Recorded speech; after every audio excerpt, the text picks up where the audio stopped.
I just returned from a whirlwind trip to the Ivory Tower at East Coast, where I was part of a panel on artificial intelligence, theology, and the church. And so I begin this sermon with a highbrow reference to the musical Hamilton. It's pretty famous. Have you heard of it? Or at least the story? It's about Alexander Hamilton. You may remember him from history class, the guy who helped write the U.S. Constitution. He died in a duel. The man who shot him was named Aaron Burr, who, it turns out, is a prominent character in the musical. Go figure. Incidentally, and I'm not a pitch man for this, but Hamilton is coming to Seattle in February, if you haven't heard.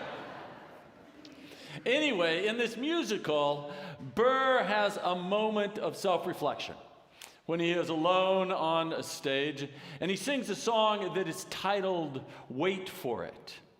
Now, it's the second time the theme Wait For It shows up in the musical. The first time is when he's reflecting on his love interest, Theodosia.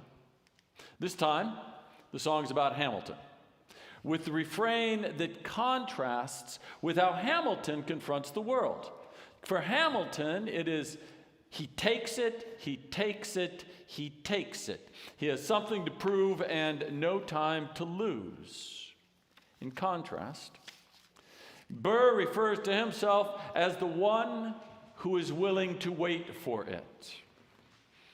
In this song, he reflects that the only thing he really has control over is the capacity to wait for it. Now, to wait happens within the context of time. And that's what this sermon is about. It's about how we manage time in an uncertain world, in a world where we lack perfect information, where the framework through which to manage a situation is always missing pieces. When I think of time, I think of it in two ways. First, there is the duration of time as measured against the question, is there enough time for me to do the thing that I want to do? And the second time consideration is that time itself does not matter, in that whatever you are considering is not measured against the ticking clock of time. Now, both of these considerations are within time, but one is oriented against the clock of our mortality, while the other is oriented against the clock that ticks at the pace of the eternal clockmaker, with the parameters sitting within the kingdom of God. Burr was willing to wait for it as measured against the space he believed would mark out his leadership and his happiness and his legacy. It turns out that the legacy he left was as the man who shot Alexander Hamilton. Clearly he missed his mark, or he hit it, depending. Anyway, Burr's impulse to wait might have been right, but the measure against which that happened was clearly wrong. Turns out Burr was not in control of all of the pieces of the framework. Now, what we see in the gospel today is a different kind of waiting for it. We meet Mother Mary at the wedding in Cana near Galilee. Mary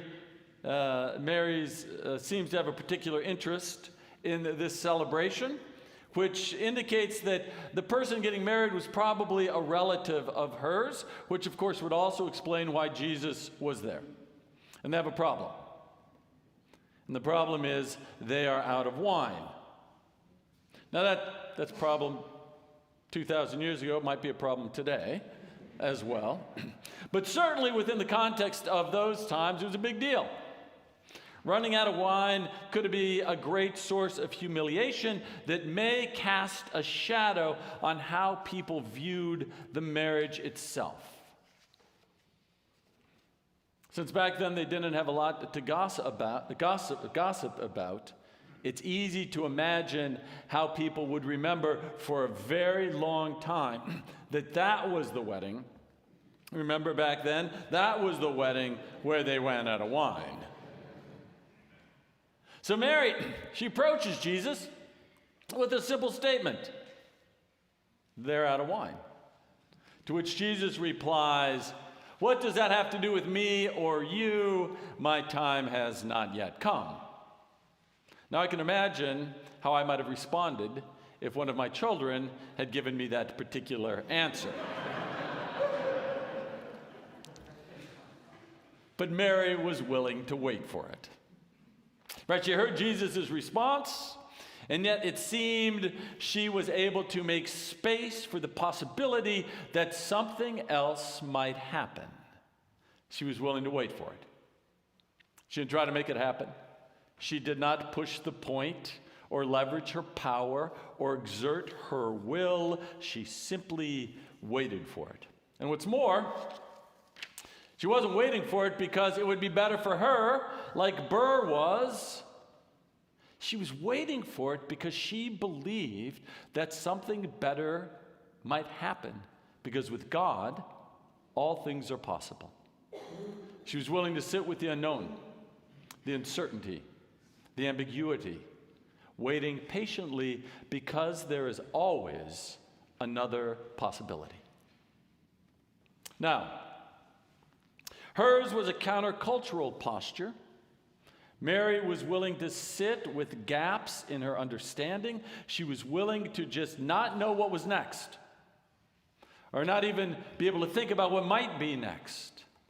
She simply sat patiently with uncertainty and ambiguity, comfortable with not seeing the whole picture. And that is a posture which is still countercultural even today. I mean, the whole point is to see the whole picture, right? Thank you, Tom. Now look at our educational system, for example. Right? It's oriented towards building full frameworks, complete pictures of understanding to give us a certainty, right? Through subjects like math or science, or even the correct construction of a sentence. But what we find in the Gospel of John is a different kind of framework, a framework that embraces the missing pieces, the empty spaces, the open places, in anticipation of what God might do next. The gospel framework in this way is good news because of the missing pieces. For in the empty space, we find the presence of God. We are not distracted by the thing that sits there, because the space is open and available for us to see that this is where God is, or where God could be, and that this God there is the God that cares about what's going on, that God is present in the world, and that this God has an imagination for what may go into that space, revealing something that is more wonderful than anything we could ever imagine, like 6 20 to 30 stone gallons full of the best wine in the entire world. I mean, all Mary wanted was for Jesus to run down to the 7-Eleven and get a box of gallon. But God has a better plan. And Mary was willing to wait for it. No rush, no tyranny of time, because God controls the clock. And that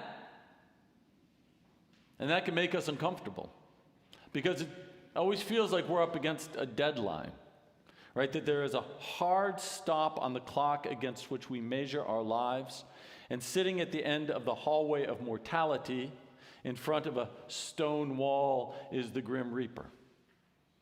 And from our perspective, that wall looks like the finish line against which we measure our lives, unless we are like Mary, and we're willing to wait for it.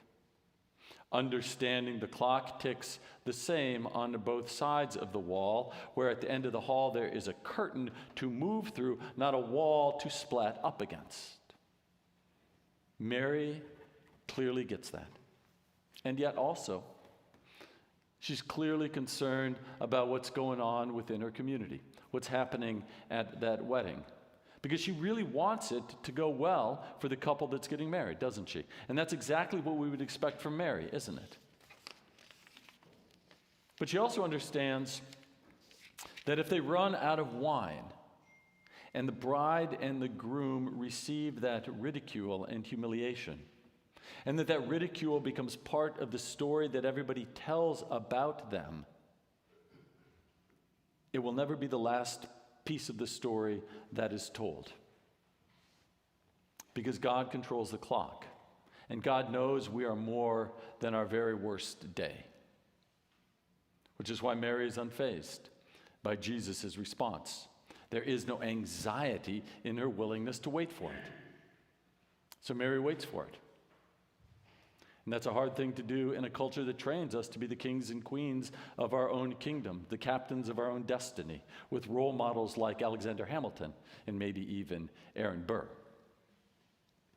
Maybe we should pay more attention to Mary.